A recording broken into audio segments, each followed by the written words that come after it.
Retomamos la historia en 1981, cuando regresamos a casa de la Universidad Andrews. Regresamos a casa en Pacific Union College y al salón de clases en el departamento de religión. El departamento había cambiado mucho durante ese periodo de tiempo, desde el momento en que me uní a la facultad en 1974 a 1981. Ya mencioné a los nuevos maestros que entraron para ampliar la perspectiva y no todos hablan de la misma manera, y eso estaba sucediendo. Y Desmond Ford había estado allí y ya no era parte del campus. Además, Irwin Gain había sido liberado del empleo debido al hecho de que no estaba en armonía con el departamento de religión en algunas áreas clave, y entonces él ya no estaba allí, por lo que era un departamento de religión de la facultad bastante diferente al que volví. La mayoría de la gente piensa que el mayor problema en Pacific Union College fue Desmond Ford. Y una vez Desmond Ford fue despedido, todo volvería a la normalidad. En realidad, el problema real era mucho más profundo que eso. Habían problemas que se estaban discutiendo que no eran saludables. Un nuevo método, si quieres ponerlo de esa manera, de estudio de la Biblia en términos de dónde vas a encontrar tu evidencia, de lo que crees. No fue exactamente el método histórico crítico o la alta crítica como se le conoce, pero estuvo muy cerca de eso. Por ejemplo, se sugirieron ideas de que el tema de la gran controversia no estaba realmente en la Biblia, que fue un producto de Elena de White y no es muy escritural. La idea de que en ciertos casos las cosas que se dijeron en un periodo de la Biblia podrían no aplicarse en otro periodo de la Biblia porque los tiempos habían cambiado y las culturas habían cambiado, y lo que podría aplicarse en una época podría no aplicarse en otra. Las cosas se estaban discutiendo sobre, por ejemplo, el escándalo más prominente de la época, si quieres ponerlo de esa manera, fue que varios miembros de la facultad, algunos de los departamentos de religión, algunos de otros departamentos estaban componiendo canciones, y estas canciones eran sobre Elena de White y sobre cómo ella no era tan perfecta como todos pensaban que era. Y tal vez todos sus libros fueron escritos por Elena de White o tal vez por sus secretarias, cosas como esas. Pusieron música todas, pusieron melodías en el himnario, y los miembros de la facultad estaban teniendo una gran noche de sábado cantando las canciones de Elena de White, de las que se habló mucho entre los estudiantes. Cosas como estas, simplemente menospreciando parte de la autoridad que realmente tiene la inspiración y sugiriendo que las cosas que creíamos saber no eran tan importantes como pensábamos, solo arrojando dudas aquí y allá sobre lo que creíamos. Durante este periodo de tiempo, de hecho, incluso había un grupo que se formó fuera del campus llamado Amigos de la Universidad Pacific Union, que estaban tratando de hacer saber a la gente de los alrededores lo que realmente estaba sucediendo en Pacific Union College, además de Desmond Ford. Y hubo mucha discusión sobre ese grupo y otros grupos, y fue una época muy inquietante en los años 1981 a 1985. Los estudiantes eran, y estoy pensando aquí particularmente en estudiantes de teología, que venían a clases y escuchaban cosas opuestas de sus maestros, y venían a mi oficina. Eso sucedió muchas veces, viniendo a mi oficina. ¿Por qué estamos escuchando de esta manera? ¿Por qué llegamos a diferentes puntos de vista en dos clases diferentes? ¿Cómo sabremos qué creer? Y realmente se enojaron mucho personalmente sobre lo que estaban escuchando. En realidad estábamos perdiendo algunos estudiantes también. Por esto fue un tiempo de inactividad en Pacific Union College en términos de reputación y de estudiantes. ¿Cuántos estudiantes teníamos en el campus? Así que fue un periodo de controversia bastante fuerte en toda la escuela. No solo en el departamento de religión, sino el departamento de religión estaba realmente en el centro de todo esto. Así que esto estaba sucediendo y estábamos tratando de entenderlo cuando regresamos y escuchamos todo lo que pudimos, dado que Irwin Gain ya había sido despedido realmente. Entonces, solo quedábamos 2 o 3 de nosotros en el departamento de religión que realmente se sentían fuertes sobre cuestiones de autoridad de la Biblia y Elena de White. Y el hecho de que nosotros podíamos utilizar el método de interpretación de la Biblia en el que un texto de las Escrituras interpretará otro texto de las Escrituras, incluso si están en diferentes culturas, en diferentes épocas. Hubo problemas reales del llamado método hermenéutico de interpretación de la Biblia. Y esto era un problema tan grande, si no el más grande, que los problemas de Desmond Ford y el Evangelio. Por lo que sucedieron varias cosas al mismo tiempo durante este periodo de tiempo. Tuvimos excelentes clases. La respuesta de los estudiantes fue muy sobresaliente entre las carreras de teología. Puedo decir con seguridad que el 80% de los graduados en teología en los años 1982, 83, 84 y 85 salieron fuertemente del lado de la verdad, en el lado de lo correcto. Y algunos estaban vacilando y algunos estaban siguiendo la línea de la teología de Ford. Pero en términos de respuesta general, eso me animó mucho. Y me encuentro con estudiantes de todo el mundo en estos días que recuerdan esos días y agradecen el hecho de que tuvieran a alguien con quien poder acercarse y hablar. Esos fueron algunos de los acontecimientos de esa época. Y puedo recordar un incidente en particular en el que el presidente de nuestro departamento de religión se molestó tanto que vino a la oficina del presidente un día y con el secretario, todo en la oficina del presidente, y dijo: tengo un traidor en mi departamento, un traidor en mi departamento. Por supuesto se refería a mí porque nuevamente los estudiantes habían estado viniendo a mí y preguntando y yo trataba de darles respuestas honestas. Así que hubo un tiempo volátil, no fue una experiencia cómoda.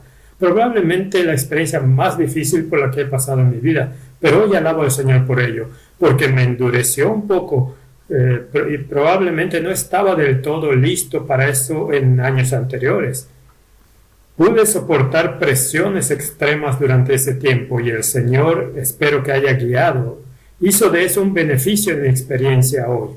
Así que esos años fueron extremadamente productivos para mí. De hecho, lo que estaba sucediendo en nuestra comunidad, y me refiero a nuestra comunidad y las iglesias en un radio de 30, 40 o 50 millas de la universidad, algunos de sus pastores habían abandonado el ministerio debido a los problemas de Desmond Ford. Había grupos reunidos aquí y allá alrededor del área que se llamaban ellos mismos grupos de comunión del Evangelio. Algunos se reunían en sábado, otros domingo, todo como resultado de las enseñanzas de Desmond Ford, por lo que la gente en las bancas estaba preocupándose mucho por lo que estaba pasando. ¿Por qué nuestro pastor se fue? ¿Qué pasó? Y así, por su invitación, pude ir a esas iglesias y explicarles lo que había sucedido en Pacific Union College. Así que fue una especie de inicio de las cosas que hago hoy. Después de haber pensado en los problemas con Desmond Ford y reflexionado sobre el mensaje de 1888, armé un programa de estudios solo para mis alumnos en clases, un programa de estudios sobre el Evangelio, tratando con los problemas del pecado, la naturaleza de Cristo, la justificación, la victoria sobre el pecado, el cierre de la gracia. Y preparé este plan de estudios y lo hicimos, era un programa de estudios hecho a mano para que los estudiantes pudieran revisarlo y pensar en él y cubrir estos materiales en mis clases. Y un día, y no tenía nada que ver con esto, como dije al principio, no soy un escritor, no soy un autor, no escribo libros, pero alguien envió este programa a la Pacific Press.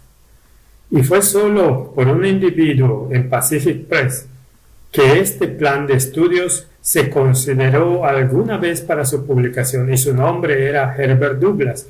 Resultó ser el editor de libros de la Pacific Press durante esos años, y vio este programa de estudios y él pidió permiso para publicarlo, y le puso un título, incluso el título era suyo: Cara a cara con el verdadero Evangelio, publicado en 1985. Ahora, eso es hace mucho tiempo, pero era la esencia de lo que está sucediendo hoy y por eso es importante reflexionar sobre ese periodo de tiempo. por lo que ese libro se convirtió en una especie de libro de referencia que explicaba lo que creo acerca del Evangelio, de la justificación por la fe y por qué el otro método de interpretación era incorrecto, el método que utilizó Desmond Ford. Así que se publicó durante ese periodo de tiempo y finalmente llegué al punto donde, debido a la oposición de mi jefe del departamento de religión y hasta cierto punto el presidente de la universidad, que no era cómodo para mí por más tiempo, y de hecho en realidad durante los 2 últimos años que estuve en Pacific Union College, todas mis clases de especialización en teología fueron eliminadas y dadas a otra persona, porque yo era una mala influencia para los estudiantes de teología. Los estaba induciendo a pensar mal de los otros profesores, les estaba induciendo a que no les gustara lo que se les presentaba. Siempre hay un chivo expiatorio y ese era mi destino allá. Voy a ser escogido como el que tuvo todas las cosas malas debido a lo que estaba permitiendo que sucediera. Así, de nuevo, cuando digo que fue un periodo muy difícil, Kay y yo, mi esposa y yo realmente oramos para atravesar este periodo de tiempo. Matthew era mi hijo era más joven en ese tiempo y así no tuvo que lidiar con estas cosas. A menudo estaba primero en la escuela en casa y luego en la escuela primaria tratando de encajar lo mejor que pudo. Y no todo iba tan bien como yo hubiera esperado en esa experiencia. Y ¿sabes lo que he encontrado? Justo en ese punto, que no es necesariamente las clases, no son necesariamente los profesores, sino que es la presión de grupo lo más peligroso en nuestras escuelas. Eso fue con lo que él luchó más que con cualquier otra cosa en nuestras escuelas. La presión de grupo es simplemente un asesino en ese momento. Si una persona quiere defender lo correcto y ser el tipo de cristianos que deberíamos ser y estar expuestos a todos los temas de la música, los deportes, las estrellas de cine y todo lo demás, excepto lo que importa para ser cristiano. Así que eso era extremadamente difícil de trabajar para nosotros en ese momento. Pero con la ayuda del Señor pudimos lograrlo y continuamos. Cuando finalmente me quitaron las clases, me di cuenta de que mi tiempo en Pacific Union College estaba llegando a su fin. Ya no era una cosa cómoda, así que tuvimos que hacer algunas decisiones. ¿Qué haríamos? ¿Cómo nos relacionaríamos con esto? Así que estábamos tratando de pensar en cuál debería ser el siguiente paso. No soy un cobarde, así que no quería abandonar el barco porque realmente aprecié esta relación e interacción con los estudiantes. Así que decidí hacer algo que tal vez no era la mejor idea, pero yo creía que lo era y todavía estoy confiado en que el Señor lo usó. Acepté la invitación de un grupo en Australia para ir y hablar con ellos sobre estos mismos temas, sobre exactamente las cuestiones de la justificación por la fe que había estado desarrollando. El grupo allí era conocido como los hermanos preocupados, los CBs se llamaban ellos mismos, o algunos los llamaban así, y eran los que estaban reaccionando a las influencias negativas en Australia que estaban sucediendo en ese momento, y mantuvieron sus propias reuniones campestres y grandes reuniones campestres, personas procedentes de toda Australia. Así que me invitaron a ir y hablarles sobre estos mismos temas y por eso aceptamos esa invitación sabiendo que probablemente nos costaría caro. Y fue después de ese tiempo que el presidente de la universidad estaba decepcionado por el hecho de que había aceptado esa invitación para ir a hablar con ellos. Me hizo saber que probablemente mis días en la universidad habían terminado, por lo que en ese momento tuvimos que empezar a pensar en lo que haríamos. En este punto solo tenía 40 años y la mitad de mi carrera laboral activa como un ministro y un maestro, por lo que tuvimos que tratar de dar sentido a lo que estaba sucediendo, cómo el Señor nos estaba guiando en este punto. Así que tomamos la decisión de que vendería nuestra casa en la que habíamos vivido en Pacific Union College y compraría una casa móvil. Esa es la peor inversión comercial posible que puedes hacer si deseas aumentar tu posición financiera. Pero decidimos poner todo nuestro dinero en una casa rodante y sacar a Matthew de la escuela y tendríamos la escuela en casa.